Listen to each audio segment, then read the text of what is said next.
ఇంతకుముందు నిద్ర లేచిన తర్వాత హరి తన దుప్పటి తానే మడత పెట్టుకున్నప్పుడు నువ్వేమన్నావు అంటే ఎంత చక్కగా కదా దుప్పటి కానీ తన డ్రెస్సులు కానీ అప్పుడు మనం కాంటెక్స్ట్ ప్రాపర్ గా ఉంటాయి తనకు తాను.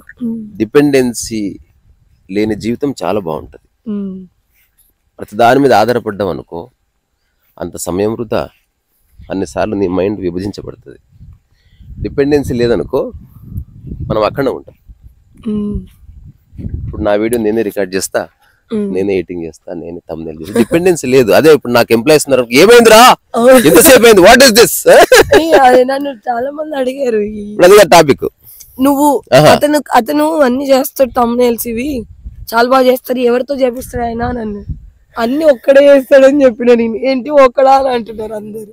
ఇప్పుడు డిపెండెన్సీ గురించి చిన్నపిల్లవాడిని చూసి నేను, వాడు షిట్కి పోయిన తర్వాత ఎదురు చూస్తుంటాడు వాళ్ళ అమ్మ వచ్చి కడగాలని.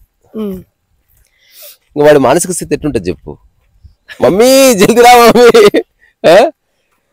ఆమె నువ్వు కడుక్కోరా నీది నువ్వు, లేదు నువ్వు రోజు అన్నం తినిపిస్తున్నావు, నాకు స్నానం చేపిస్తున్నావు, ఇది కూడా నువ్వే చేయాలి మమ్మీ, అది వాళ్ళ లాజిక్. కానీ ఏదో రోజు తెలుస్తుంది ఈమె మీద డిపెండ్ అవ్వడం వల్ల ఎండిపోతుంది, నాకే irritation. So no dependency is really good. అక్కడక్కడ కొన్నిటి మీద డిపెండ్ అవ్వాలి, అక్కడ నువ్వు ఆక్షేపించడానికి లేదు. ఎగ్జాంపుల్, ఇక్కడ నుంచి బెంగళూరుకి ఫ్లైట్ లో పోవాలి, నువ్వు డిపెండ్ అవ్వాలి ఫ్లైట్ మీద.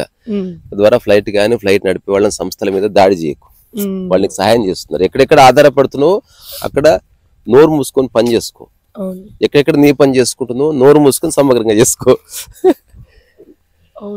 సో డిపెండెన్సీ లేని జీవితం బాగుంటది అనేది మాత్రం నాకైతే తెలుస్తుంది, ఎవరికి వాళ్ళు క్రాస్ చెక్ చేసుకో.